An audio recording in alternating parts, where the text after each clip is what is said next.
Hello दोस्तों, स्वागत है लर्न विथ विकास के एक और नई वीडियो में। दोस्तों, आज की वीडियो बहुत ही ज़्यादा खास होने वाली है। बहुत सारे हमारे दोस्तों को जो कि सीआरपीएफ में है और रेडियो ऑपरेटर एग्जाम की तैयारी कर रहे हैं, चाहे साइफर की तैयारी कर रहे हैं, चाहे रेडियो फीटर की तैयारी कर रहे हैं, ये तीनों के लिए बहुत ही ज़्यादा उपयोगशाली आपको वीडियो साबित होने वाली है। क्योंकि इस वीडियो में हम आपको बताएंगे कि इंग्लिश का प्रिपरेशन आप कैसे करेंगे। ठीक है, तो इंग्लिश का प्रिपरेशन का टिप्स पूरा साझा करूंगा हम आपके साथ में। तो ये वीडियो देखने के बाद में आप लोगों को कोई भी डाउट नहीं रहनी चाहिए, और ये वीडियो देखते हैं तो देखने के बाद आपको पता चलेगा कि आप कैसे आसानी से इंग्लिश को क्रैक कर पाएंगे। क्योंकि इंग्लिश इस एग्जाम का बहुत ज़्यादा इम्पोर्टेंट फैक्टर है। क्योंकि इसको अगर पास नहीं करते हैं तो सेकेंड एग्जाम जो आपका दूसरा पेपर होता है 75 नंबर का ऑब्जेक्टिव वाला, वो चेक भी नहीं होगा। तो इसको पास करना बहुत ही ज़्यादा ज़रूरी है, और मिनिमम तो इसमें 13 नंबर तो आपको लाना ही पड़ेगा, तभी आपका नेक्स्ट वाला पेपर चेक होगा। ठीक है दोस्तों, और इसमें बहुत सारी चीज़ें हैं जो कि मैं बताऊंगा कि कैसे इसको करना है।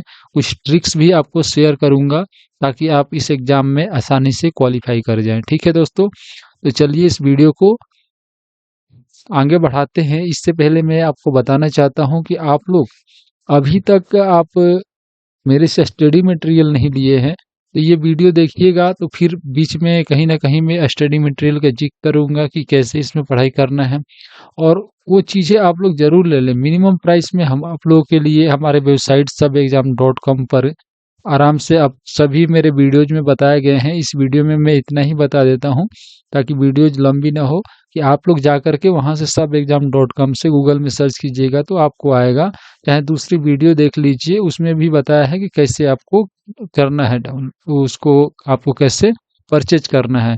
तो 699 में मास्टर ई बुक है, उसको जरूर लीजिए। उसको लेने के बाद में एक बार बहुत ज़्यादा टाइम भी नहीं लगेगा पढ़ने में, और डायरेक्ट एग्जाम में आपको क्वेश्चन लड़ेगा। ठीक है दोस्तों, चलिए हम बात करते हैं कि इंग्लिश की तैयारी कैसे करें ताकि आप लोग बेहतर से बेहतर प्रदर्शन कर पाए एग्जाम में। क्योंकि इंग्लिश 25 नंबर का पूछता है, और आपको 20+ स्कोर कैसे करना है, ये चीजें मैं इस वीडियो में बताने वाला हूं दोस्तों। तो चलिए हम एक स्लाइड के माध्यम से मैं आपको समझाता हूं। ठीक है,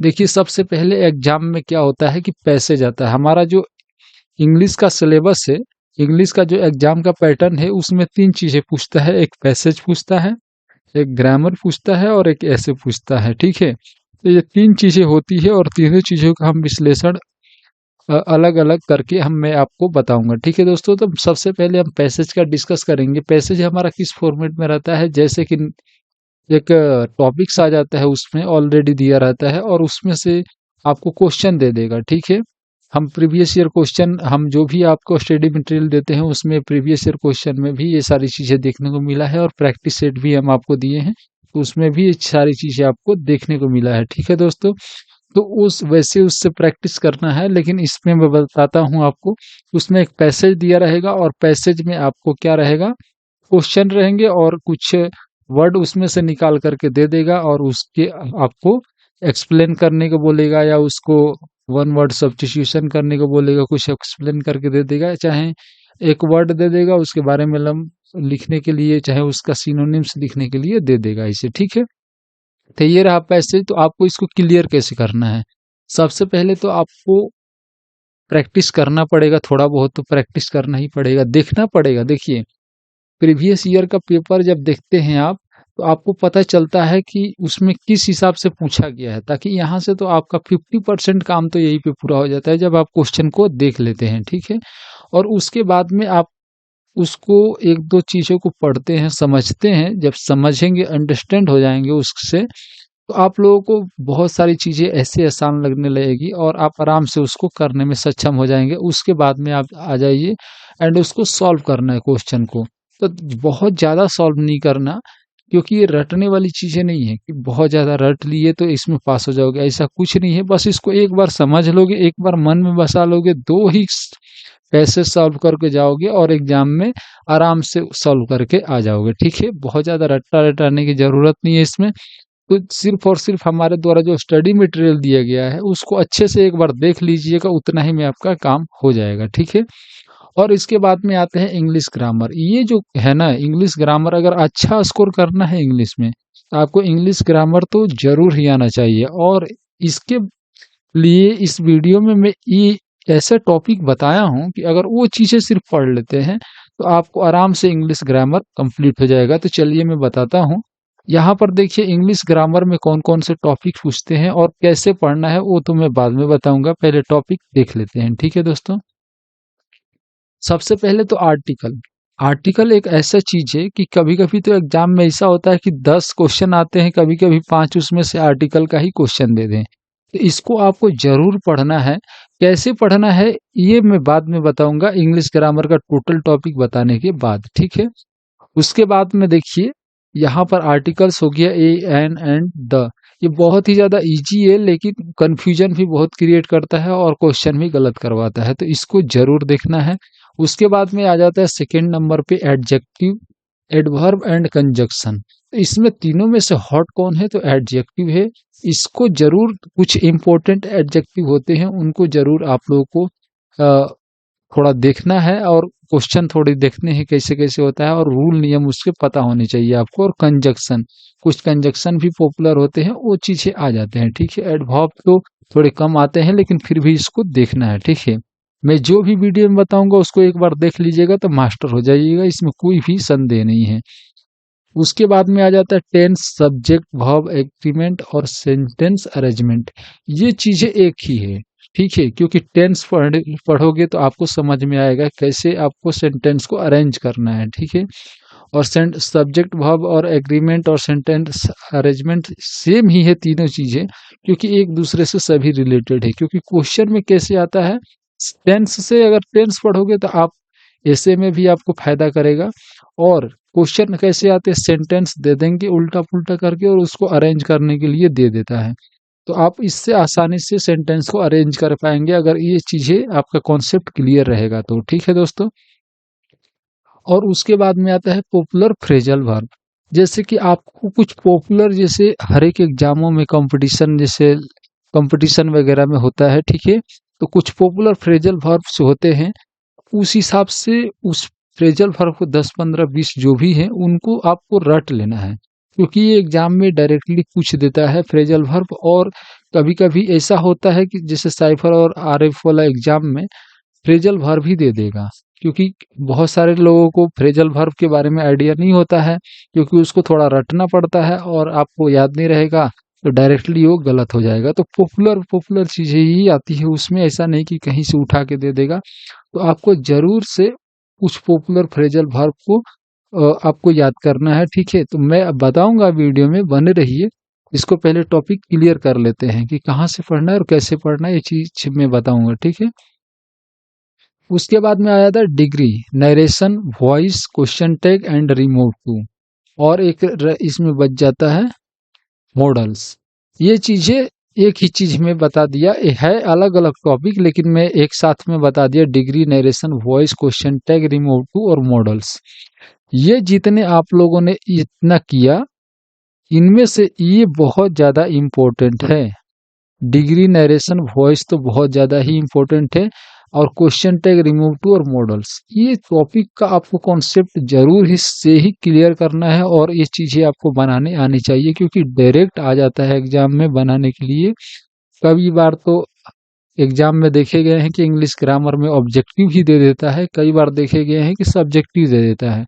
तो उस टाइम में आपको जब सब्जेक्टिव दे देता है तो इससे ज्यादा क्वेश्चन पूछ देता है। डिग्री, नरेशन, वॉइस से, क्वेश्चन टैग से, मॉडल से भी क्वेश्चन आ जाते हैं, तो इसको जरूर आपको करना है, क्योंकि ये ही चीजें होती है जो आपको एग्जाम में बचाएगी। क्योंकि ये एक बार सीख लिए तो आपको नो डाउट आप आराम से उसको बना पाएंगे। ठीक है दोस्तों, अब मैं बताता हूँ कि ये सारी चीजें ही बस इतना को कर लेना है, और इतना करने के बाद अगर आपके पास में बहुत ज्यादा टाइम है, बहुत ज्यादा महारत ही है, तो फिर अपने मन से पढ़ना है। ठीक है, इतनी चीजें तो जरूर करना है।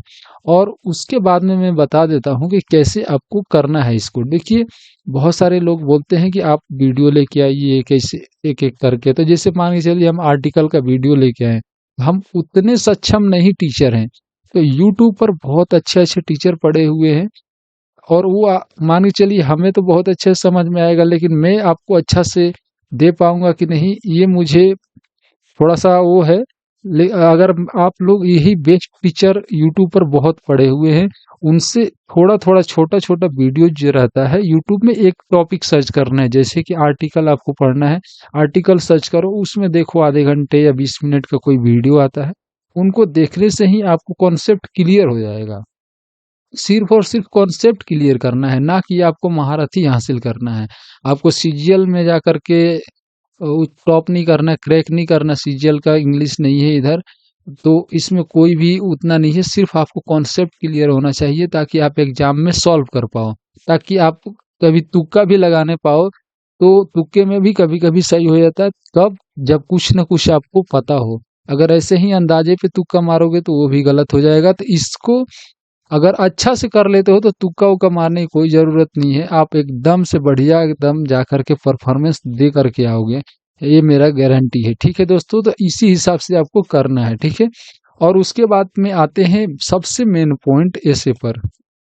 ऐसे एक ऐसा चीज है कि अगर आप एग्जाम में पूरे 90 नंबर का क्वेश्चन सॉल्व करके आ गए और 10 नंबर का ऐसे आता है और ऐसे छोड़ दिया आपने, आपका लिख के दे देता हूँ सिलेक्शन नहीं होगा। ठीक है, क्योंकि ऐसे ही चीज है कि आपको ये दर्शाता है कि आपको इंग्लिश का कितना नॉलेज है, तो इसके वजह से उसमें सिलेक्शन होता है। ऐसे बहुत ही ज़्यादा मेन फैक्टर है इस एग्ज़ाम का, क्योंकि इस एग्ज़ाम में आपको चाहे आरएफ हो, चाहे साइफर हो, चाहे रेडियो ऑपरेटर हो, इसमें आपको एक मैसेज लिखना होता है, मैसेज का आदान प्रदान करना होता है। तो आपको इसे लिख इसीलिए लिख पाया जाता है कि आपको लिखने का आइडिया है या नहीं। ये बहुत बड़ा महारत ही नहीं है, मैं इसी में बता देता हूँ आपको कैसे क्या करना है, और ट्रिक्स भी बताऊंगा इसको कि कैसे इसको अट्रैक्टिव बना देना है, और कुछ भी नहीं आए फिर भी आपको कैसे लिख देना है। तो ये चीजें मैं बता देता हूँ आपको अभी कि ऐसे जरूर ही लिख के आना है उसमें। और देखिए, सबसे पहले तो मैं बता देता हूँ कि सीआरपीएफ से रिलेटेड जैसे कुछ भी इश्यूज इसमें लिखा गया है वो कोई मतलब नहीं है। आपके दिमाग में क्या क्या आता है, जैसे कि सीआरपीएफ का सबसे पहले तो आपको हिस्ट्री तो याद ही रखना है। बहुत सारे इसमें अटैक्स होते हैं, कुछ न कुछ घटनाएं होती है, वो सारी घटनाएं भी आपको याद रखनी है, क्योंकि कुछ भी आता है तो उन घटनाओं को उसमें ऐड कर सके। ठीक है, आपको लंबा खींचना है उसको, कम से कम मैं बताऊंगा कितना पेज में लिखना है वो भी।